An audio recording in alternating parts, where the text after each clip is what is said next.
I don't understand how you've never seen the movie Alien. Like, I don't. Do you hate good movies? Boring. You've never seen it. How do you know if it's boring or not? Because every time I've seen any clips of it, it just seems like Ridley.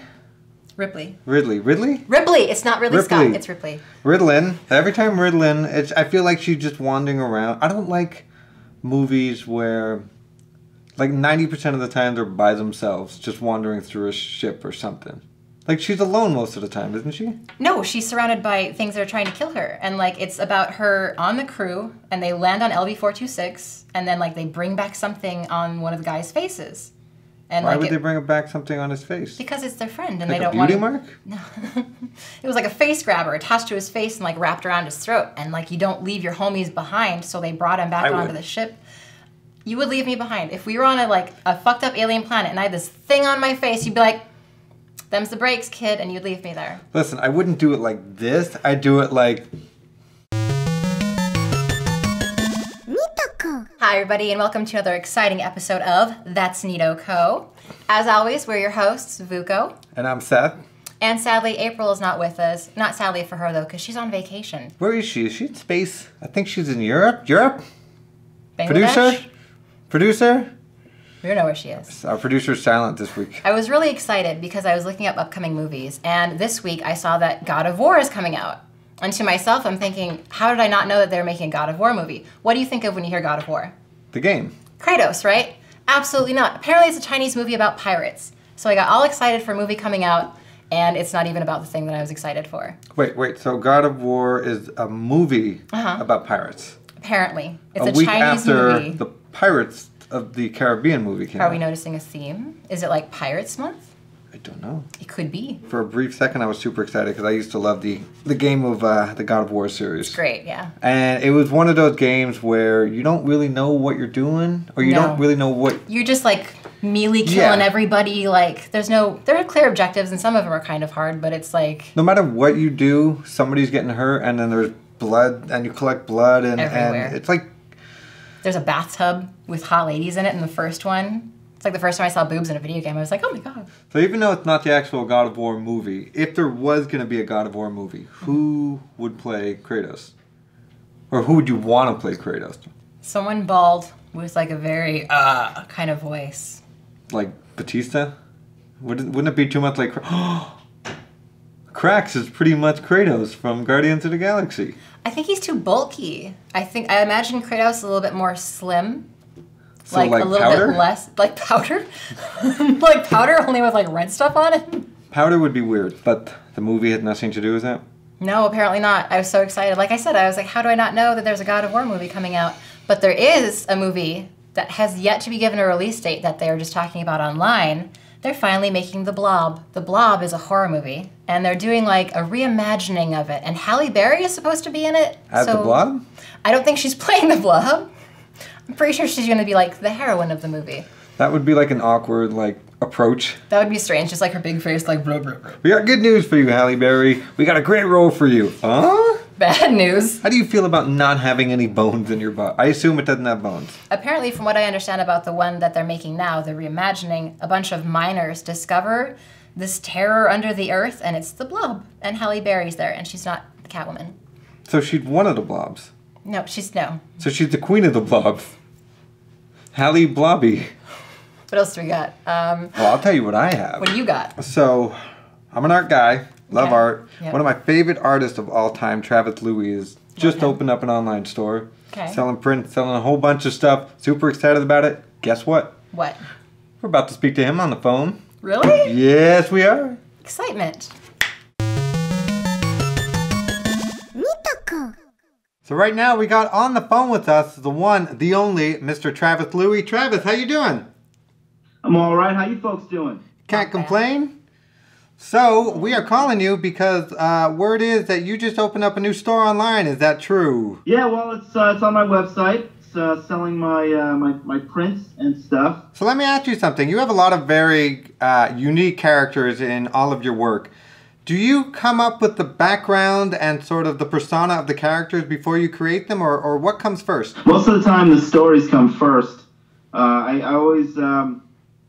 I always think about all the kinds of people that I've grown up around and the kind of lives that their parents may have had. You know, a lot of my friends are immigrants, and which I think it's funny. It's very apropos right now with what's going on. But most of my work is about essentially it's about the immigration experience, but in the 19th century, not now. A little different now. The reason why I pick all these unusual looking sort of characters is that way I don't have to. I'm not picking any specific race or anything. It's something that becomes more universal. A lot of the creatures that you have, while most people tend to create sort of scary monsters, you tend to go in a much more innocent, lovable way. Is that just a question of trying to get people to understand what you're doing without being intimidated, or is there a general idea as to why you're trying to do that? I wanted to humanize the characters that by making them not so threatening.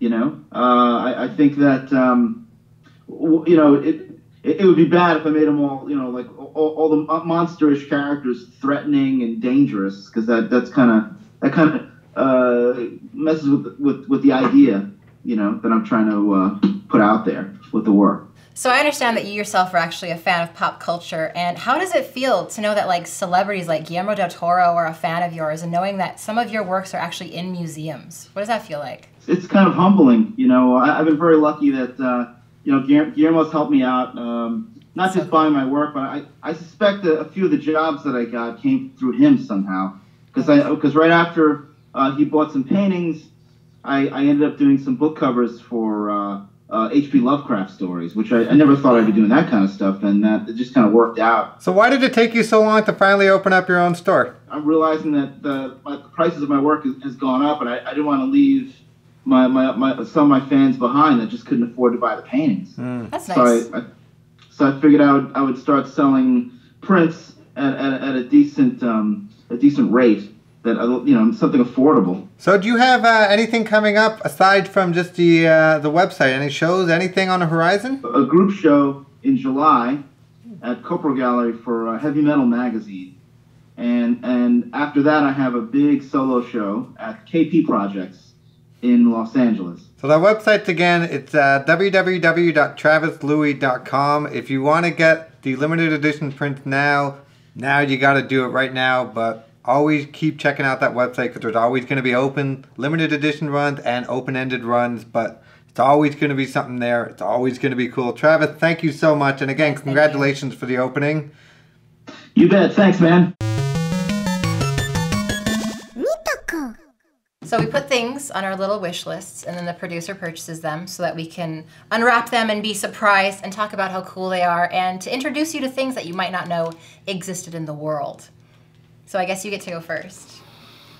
I didn't get bagels this week. I had a whole bunch of stuff on my wish list, so now I'm excited. Yeah. How did they know it was a brown box?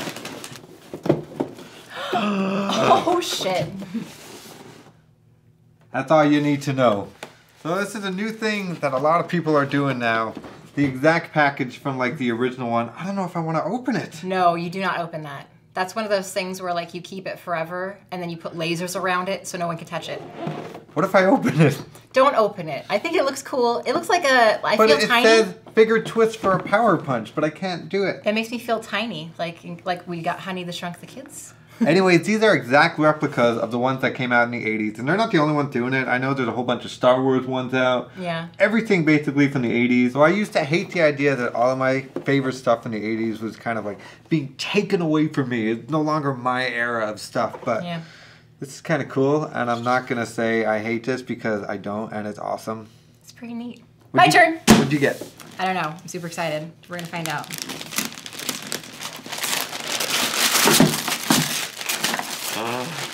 So, the best show ever is Rick and Morty. And I'm super excited. This is a collectible vinyl art piece from Kid Robot and Adult Swim. And now I'm going to take it out of the box and I'm going to touch it with my fingers because I'm excited. I'm so excited. All right. That's super cool. He's got booze on the table. So he has a portal gun, and it creates this little portal. And what you're seeing now is half bureaucrat, insect monster, being cut in half, and then Rick and Morty emerging out the other side with their tongue sticking out, because why not? And then we go boop, and then it becomes an art piece. Check that shit out. I wonder what booze he drinks. Mostly the hard liquor.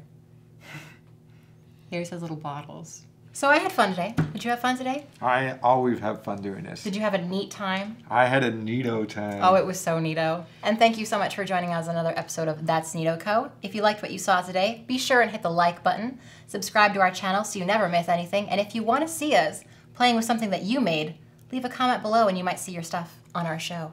Our thanks to Travis Louie for joining us, and our apologies to April, who didn't get awesome stuff this week because Sucks she's to gallivanting. Oh, you're in Europe, but I got cool shit. Is it weird if I play with it in the package?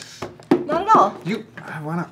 You're protecting the I integrity. don't know if I should open it. You protect the integrity of the item by not opening it. Do I look like I have integrity? You're an adult collector. The first time I've been called a collector. Or an adult. That's what I meant. neatOco.